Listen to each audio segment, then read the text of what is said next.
تکلیف ہوتی ہے. اور شاید میں یہ بات کھلے عام کہتی ہوں کہ جو نقصان نہیں اٹھا سکتا اسے کبھی فائدہ نہیں ہوتا. ہم نے بڑے برسوں سے، پچھلے بہت سالوں سے یہ ثابت کرنے کی کوشش کی ہے کہ ایک کاغذ کا ٹکڑا جسے آپ ڈگری کہتے ہیں وہ زیادہ اہم ہوتا ہے.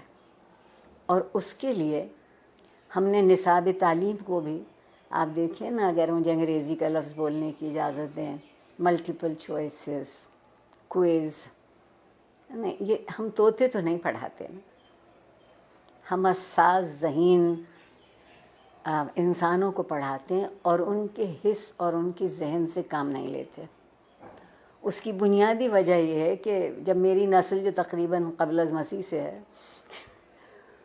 وہ پڑھتی تھی تو تعلیم کے ساتھ ایک بڑا ضروری لفظ جڑا ہوا تھا، وہ تربیت تھا.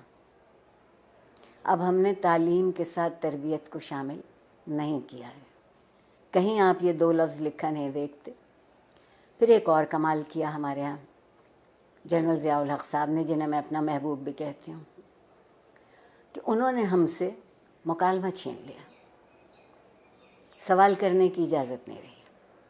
تو جو معاشرہ سوال کرنا بھول جاتا ہے وہ جواب کیسے ڈھونڈے گا؟ اور ڈگری ہمارے ہاتھ میں دی گئی کہ ہم ایک اچھا روزگار تلاش کرتے. میں کہتے کہتے مر جاؤں گی کہ زندگی کو روزگار چاہیے ہوتا ہے، روزگار کو زندگی نہیں چاہیے ہوتی. ہم کندھوں کا بوجھ بڑھا رہے ہیں، ہم ذہن کو وسیع نہیں کر رہے، کشادہ نہیں کر رہے. استاد کو اجازت نہیں ہے کہ جو کتاب اس کے ہاتھ میں ہے اس کے علاوہ وہ کچھ کہہ سکے کہ کہیں اور سے پڑھا ہو. ٹھیک. پھر جو آپ کے یہاں مذہب کی دخل در اندازی ہوئی، زندگی کے سارے خواب 70 حوروں سے منسوب ہو گئے. 70 حوروں سے منسوب ہو گئے. آپ کہتی ہیں کہ جستجو کی ضرورت ہے، آپ کے وزیر اعظم کہتے ہیں کہ سکون تو قبر میں ملے گا. تو جو اس سکون کی تلاش میں وہ جستجو کیوں کرے گا؟ بیٹھے بیٹھے انتظار کرے گا. ہمارے یہاں پیمانے بدلتے ہیں، ہمارے یہاں معیار بدلتے ہیں. اور جس معاشرے میں انصاف نہیں ہوتا وقت کی مصلحت ہوتی ہے. اور جس معاشرے میں ہر کوئی ریاست کا شہری نہیں ہوتا اور اس کے حق برابر نہیں ہوتے کیونکہ اس کا رنگ یا اس کی نسل یا اس کا عقیدہ یا اس کی زبان ہم سے الگ ہے، تو آپ بتائیے وہاں لوگ ڈھنگ کی زندگی کیسے گزاریں گے؟ اور سوشل میڈیا اگر آپ مجھ سے پوچھیں تو بندر کے ہاتھ ادرک آئی ہے. جس کو یہ معلوم نہیں کہ اسی کو کتنا مثبت طریقے سے اسی سے تربیت ہو سکتی ہے، اسی ٹول کو استعمال کیا جا سکتا ہے، اسی آلے کو ان کی طالب علموں کی بہتری کے لیے. مگر اس کی بجائے آپ وہاں دیکھیے تو کیا ہو رہا ہے. جب میں پل بڑھ رہی تھی اس زمانے میں ڈائری لکھنے کا رواج تھا،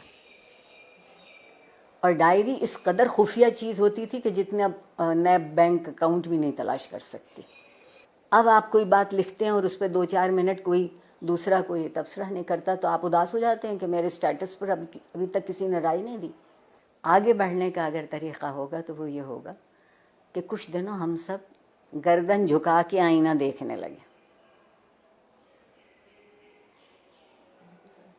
گردن جھکا کے آئینہ دیکھیں گے تو ہماری سمجھ میں اپنا آپ آئے گا. میں اگر اپنے آپ کو پہچان لوں، مجھے معلوم ہو جائے کہ یہ میرے مثبت صورتحال ہے، یہ منفی ہے، آئیے مثبت کو بڑھا لیتے ہیں، منفی کو چھوڑ دیتے ہیں.